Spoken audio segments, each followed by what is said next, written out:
Assalamualaikum warahmatullahi wabarakatuh.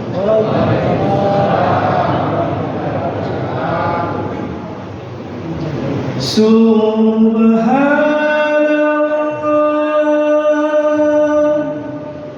walhamdulillah wallahu akbar.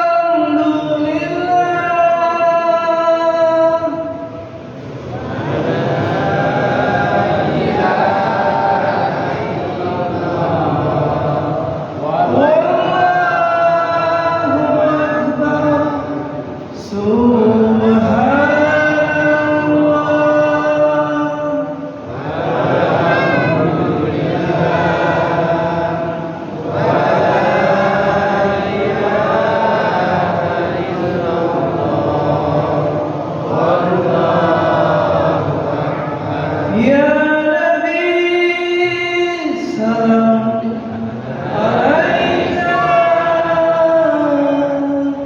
ya Rasul salam alaika, ya Habib salam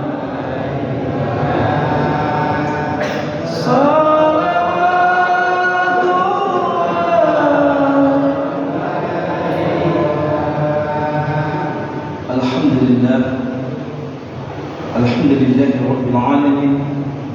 Syahrul Ramadan alladhi unzila fihi al-Qur'an hudan lin-nasi wa bayyinatin minal huda wal furqan.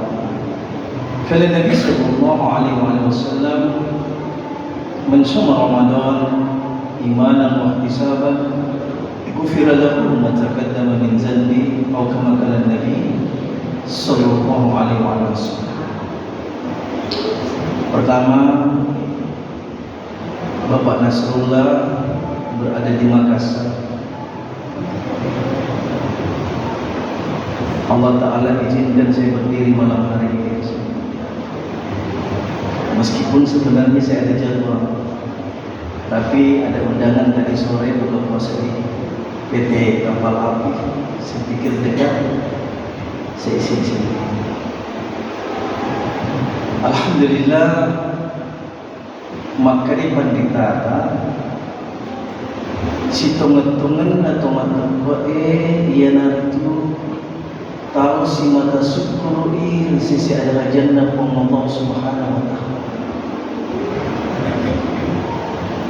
Tanda-tanda iman itu ketika manusia itu senantiasa bersyukur kepada Allah.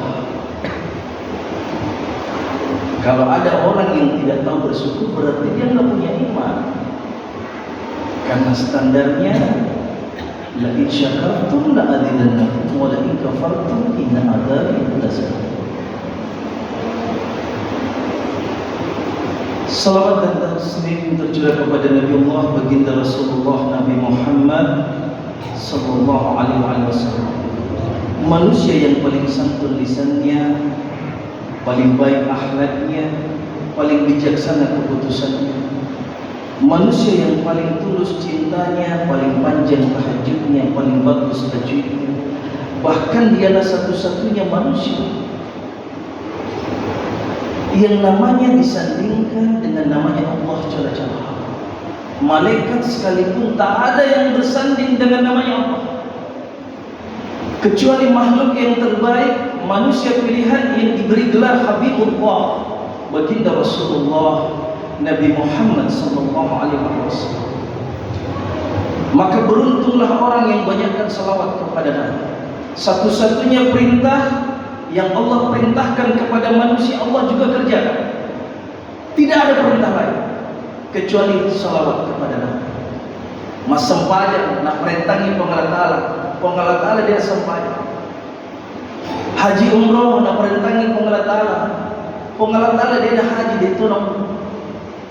Tapi khusus bersalawat, sebelum Allah perintahkan manusia bersalawat kepada Nabi, Allah firmankan dalam Al-Quran, Inna Allah wa malaikatahu yusalluna ala nabi. Si kutongan-tongan na iya pengalata, si bawa sininna malaikat masalah lori Nabi. Bayangkan hadirnya ini Allah dan seluruh malaikat bersalawat kepada Nabi. Bagaimana lagi kita manusia yang butuh syafaat atau pertolongannya di yaumil akhir.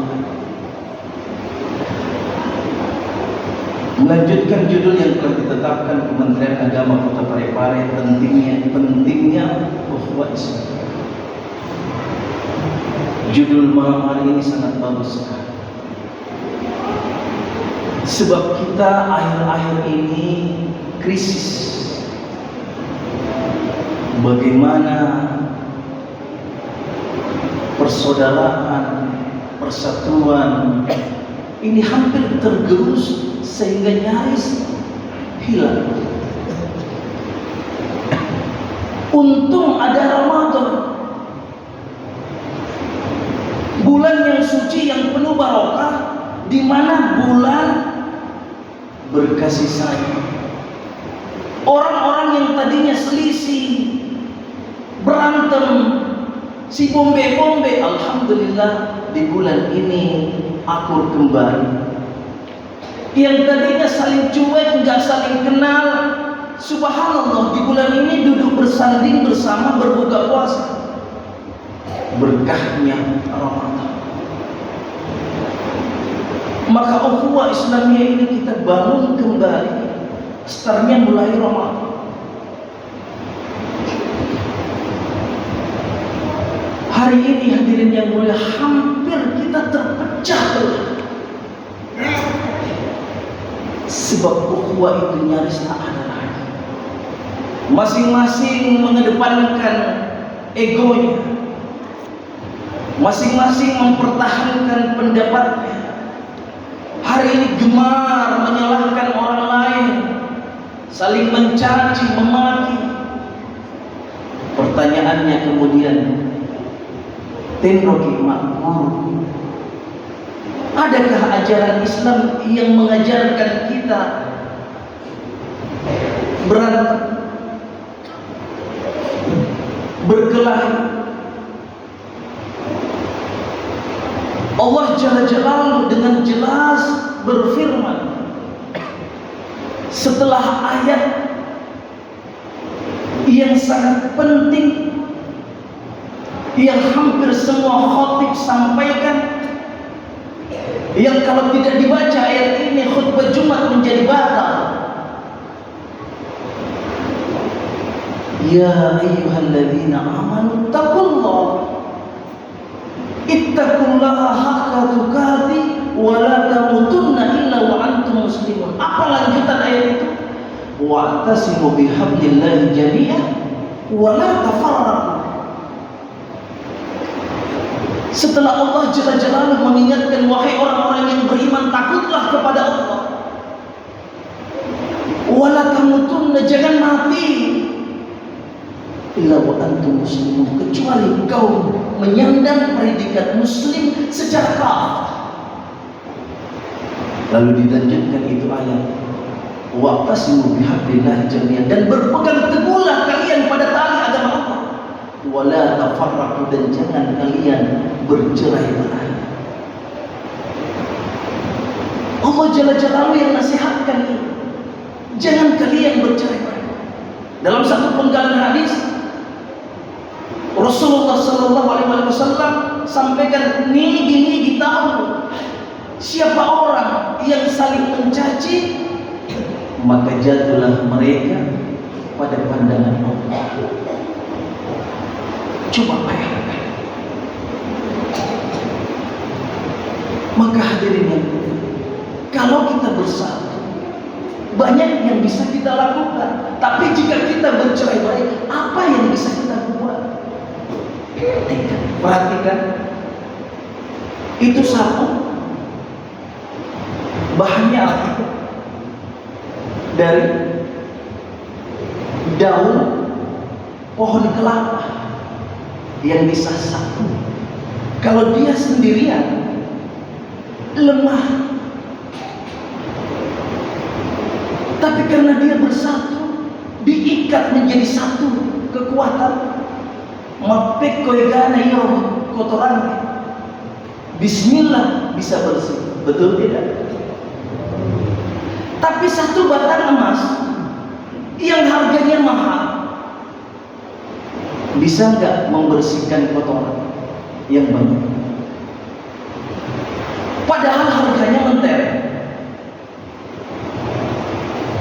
Logam mulia yang hampir di setiap toko emas dijagai, dibanderol mahal, tapi ketika dia sebatang kara, gak bisa juga buat apa-apa. Bersihin sampah saja. Maka persatuan dalam Islam menjadi satu komitmen yang telah dicontohkan oleh Rasulullah SAW. Bagaimana peletakan Hajar Aswad? Sebenarnya khalifah ketika itu, pemimpin kaum itu memilih satu orang. Karena sibuk berantem liga Nilo, banyak yang ingin meletakkan itu batu mulia. Maka diputuskan dalam satu musyawarah. Sebentar setelah bermusyawarah, siapa orang yang awal datang, maka dialah yang berhak. Subhanallah, dengan izin Allah datanglah Rasulullah SAW, dan sesuai keputusan musyawarah, beliau yang berhak meletakkan Hajar Aswad. Tapi apa yang dilakukan Rasulullah? Subhanallah, contoh bagaimana Rasulullah ingin merangkul. Dilepaskan surban beliau, kemudian Hajar Aswad diletakkan di tengahnya, kemudian dipanggil beberapa kabilah untuk memegang daripada surban tersebut sehingga bersama-sama meletakkan Hajar Aswad. Subhanallah.